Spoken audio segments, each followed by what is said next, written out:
बिस्मिल्लाहिर्रहमानिर्रहीम अस्सलाम वालेकुम। अब आपके पास जो टॉपिक है वो है ग्रेडियंट, डाइवर्जेंस और कर्ल। इससे पहले हमने जब आपने 55, 56, 57 लेक्चर देखा था उसके अंदर हमने ग्रेडियंट, डाइवर्जेंस, कर्ल, लाप्लासियन सारी टर्म्स देखी थी, जिसमें हमारे पास हम कहते थे कि हम डेल को पार्शियल बाय पार्शियल एक्स आई लिखते हैं और आपने वो सारी फॉर्म्स फाइंड आउट की थी।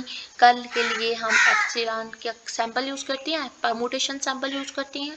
देन हमने डाइवर्जेंस की टर्म्स भी देखी थी। अब आपने क्या करना है, इन ग्रेडियंट, डाइवर्जेंस और कर्ल को कोवेरिएंट डेरिवेटिव की फॉर्म में एक्सप्लेन करना है। और ये आपके पास ग्रेडियंट, डाइवर्जेंस एमसीक्यूज के लिहाज से भी बहुत इंपॉर्टेंट है। आज शॉर्ट क्वेश्चन तो मैंने कहीं नहीं देखा, अगर कहीं देखा हुआ तो बता दूंगी आपको किसी नेक्स्ट वीडियो में। तो ग्रेडियंट और डाइवर्जेंस आपके पास एमसीक्यूज में ज़रूर आते हैं। आप देखिए फाई एक स्केलर फंक्शन है, आपके पास ये वाली फॉर्म वो पूछ लेता है कि क्या ये ग्रेडियंट की फॉर्म है, ये एमसीक्यूज में आती है यहाँ से। अब आप डेल को, आपके पास फाई एक स्केलर फंक्शन है, फाई को हम फाई ऑफ एक्स आई, कोई भी फाई जो हो फाई हो सकता है 2x, आपके पास फाई के कोई भी मेंबर हो सकते हैं। अब उसका ग्रेडियंट ऑफ फाई क्या होगा, डेल फाई। हम ग्रेडियंट ऑफ फाई का फॉर्मूला होता है डेल, आप पार्शियल बाय डेल को आप क्या लिखते थे, पार्शियल बाय पार्शियल एक्स आई लिखते थे, अगर आपको कुछ याद हो पीछे से तो। ठीक है, ये लिखते थे। और पाई आपके पास एज इट इज आ गया, डेल की वैल्यू लिखी एंड देन ई आई उसके बेसिस वेक्टर हैं, यूनिट वेक्टर्स हैं E1, E2, E3। तो आपके पास ये ग्रेडियंट ऑफ पाई की वैल्यू होगी। और pi semicolon i phi comma i के इक्वल होता है, मतलब covariant derivative divergence equal to partial derivative of pi. मतलब आप इसका कोवेरिएंट डेरिवेटिव लें और जो आपके पास पार्शियल डेरिवेटिव है partial pi by partial x i, ये आपस में इक्वल होती हैं। ये आपस ये वाली फॉर्म एमसीक्यूज में पूछता है और ये वाली फॉर्म तो आपका लास्ट टर्म से यही वाली ज़्यादा पूछी जाती है। डाइवर्जेंस है, डाइवर्जेंस क्या होता है, कंट्रावेरिएंट वेक्टर ए आई के लिए और कोवेरिएंट वेक्टर ए आई के लिए भी हम देखेंगे। कंट्रावेरिएंट वेक्टर ए आई के लिए आपके पास कोवेरिएंट डेरिवेटिव ले रहे हैं, सेमीकोलन आई आएगा। कंट्रावेरिएंट वेक्टर के लिए हम उसकी डाइवर्जेंस फाइंड आउट करेंगे, पॉजिटिव प्लस साइन आएगा। एक दफ़ा ये कंपोनेंट एज इट इज आ गया, फिर गैमा आई आई लिखेंगे और उसके लिए एक टर्म इंट्रोड्यूस कराए के एंड ए के हो गया। एंड सिमिलरली जब आप कोवेरिएंट वेक्टर के लिए ए आई डाइवर्जेंस लिखेंगे तो दोनों टर्म्स नीचे आएंगी और एक दफ़ा ये टर्म्स एज इट इज़ आ गई और फिर माइनस का साइन यूज़ करते हैं यहाँ, दोनों टर्म्स नीचे और उसके लिए टर्म्स उसी तरह से के इंट्रोड्यूस कराएं और वो यहाँ लिखी थी आप पास कोवेरिएंट में यहाँ और ये फॉर्म आ जाए। अब आपके पास ज़्यादा एमसीक्यूज में वो डाइवर्जेंस ऑफ कंट्रावेरिएंट वेक्टर पूछता है, कोवेरिएंट भी पूछ लेता है, ये नहीं है कि ये बिल्कुल नहीं पूछता है। ये वाली फॉर्म भी आती है और ये वाली फॉर्म भी एमसीक्यूज में आती है, आपने देखनी है इसको अच्छे से। इसके बाद आपके पास एक प्रूव है, प्रूव में वो क्या कह रहा है कि ये जो आपके पास डाइवर्जेंस ऑफ ए आई है 1/, square root of g alpha alpha partial by partial x के, ये आपके पास इन टर्म्स के इक्वल है। अब आप मतलब कि कंट्रावेरिएंट फॉर्म ए आई की इस टर्म के इक्वल है।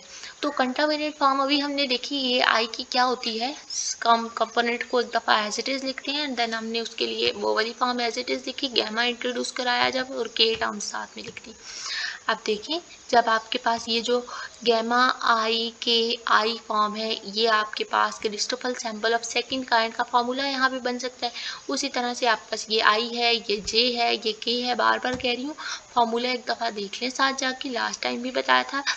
जे के माइनस जे फॉर्मूला क्या होता है 1/2 जी आई आर, आपके पास ब्रैकेट जी जे के कामा आर, जे के साथ नेगेटिव साइन आता है, k r comma j and r j comma k. तो आपके पास जो भी फॉर्म वैल्यूज़ है वो पुट कर लें। अब मैंने आर बोला है वहाँ पे उसने एस यूज़ किया हुआ है, बस जी आई एस आप बस देन आपने फॉर्मूले में वैल्यूज़ पुट करनी है।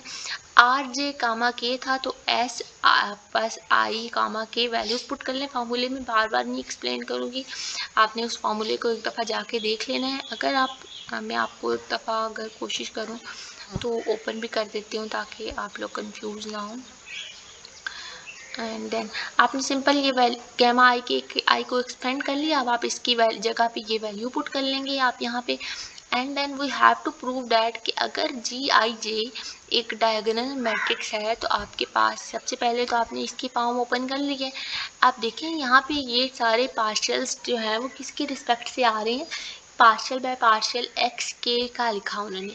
क्यों इस तरह से ये फॉर्म लिखी है, इसको मैं एक दफ़ा ओपन करूँ अगर, तो आपको फार्मूला बस रिमाइंड कराना है।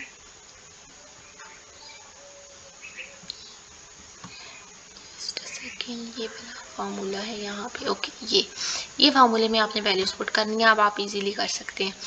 अब देखें ये वाली फॉर्म आपके पास आ चुकी है। हमने प्रूव करने के जी आई जे एक डायगोनल मैट्रिक्स है। आप गैमा आई के आई लिखा है, मतलब आई का डेरिवेटिव विद रिस्पेक्ट टू के, तो पार्शियल बाय पार्शियल एक्स के लिख सकते हैं। आई टर्म है, तो जब आपने देखा था हमने लास्ट टाइम एक टर्म प्रूव की थी कि जब आपके पास टर्म्स इस तरह से आती हैं, टर्म्स इक्वल आती हैं, तो आप उसको 1/2 ln ऑफ अल्फा अल्फा लिखते हैं। जब आपके पास ये वाली टर्म आती है, आपके पास इसका डेरिवेटिव ऑलरेडी डिनोमिनेटर में पड़ा है, तो हम उसको ln लिख सकते हैं। और ये derivative with respect to beta है, तो यही वाली टर्म उन्होंने यहाँ पे रिप्लेस की है इस गैमा आई के लिए।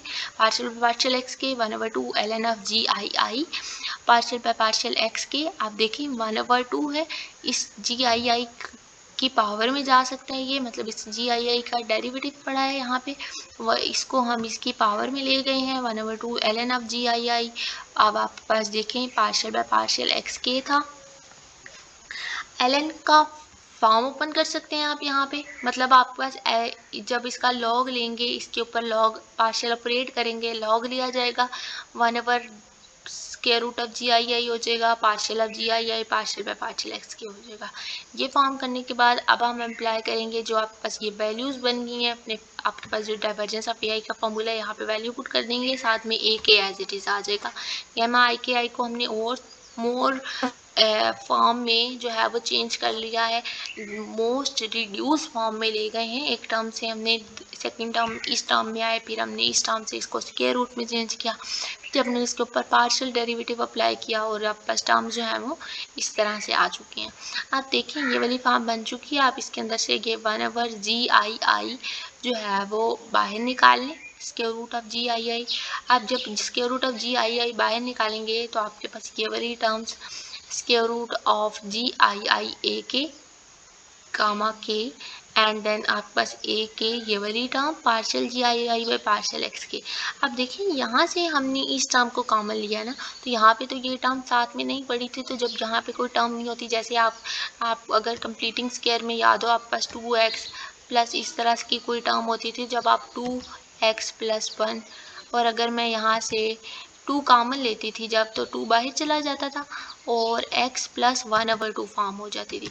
इसी तरह से जब मैंने ये 1/जी आई कॉमन लिया, ये डिवाइड हो रहा था, तो यहाँ पे ये आई के साथ मल्टीप्लाई भी होगा, तो ये एक के टर्म लिख लिए एंड जी आई यहाँ आई नहीं लिखा क्योंकि आपका सेम टर्म्स हो जानी थी। अब ये फॉर्म्स लिखने के बाद आपने क्या करना है, ये फॉर्म्स 1/जी आई, एक सेकेंड में ना इसको खत्म कर लो ताकि आपको अंडरस्टैंडिंग हो। अच्छा, अब आपके पास ये वाली फॉर्म 1/√ऑफ जी आई ये आपके पास पार्शियल डेरिवेटिव ऑफ एक्स के बनता है, पार्शियल बाय पार्शियल एक्स के पार्शियल जी आई ए के, आप यहाँ से अगेन कॉमन ले सकते हैं ए के पास ये वाली टर्म्स को और आपके पास ये टर्म्स आ जाएंगी। तो इसके बाद आपने ये जो टर्म्स प्रूव करनी थी 1/जी आई फॉर्म तो आ गई है, पार्शियल जी अल्फा ए के पार्शियल बाय पार्शियल एक्स की। अब आपके पास आई टर्म्स हैं, आप इसको चेंज कर सकते हैं अगर करना चाहें, आपके पास वही टर्म आ गई है अल्फा एंड ए के। यही चीज़ हमने प्रूव करनी थी कि ये टर्म्स इसके इक्वल होती हैं। अब आपके पास कर्ल है, कर्ल आपको मैंने बताया था कि हम परमुटेशन सैम्पल लेविसिविटा यूज़ करते हैं। आई जे के है, ए के जे लिखेंगे, ए के लिए terms, so in terms of covariant vector epsilon i j k delta के लिए लिख रहे हैं, ए के लिए ए के सेमीकोलन जे, ए के सेमीकोलन जे के लिए हमने उसकी फॉर्म ओपन कर ली कोवेरिएंट एक दफ़ा एज इट इज़, सेमीकोलन था फिर कामा लिखते हैं, ये बात याद रखें, ये ना वो सेमीकोलन ही उठा के अगेन लिख दें।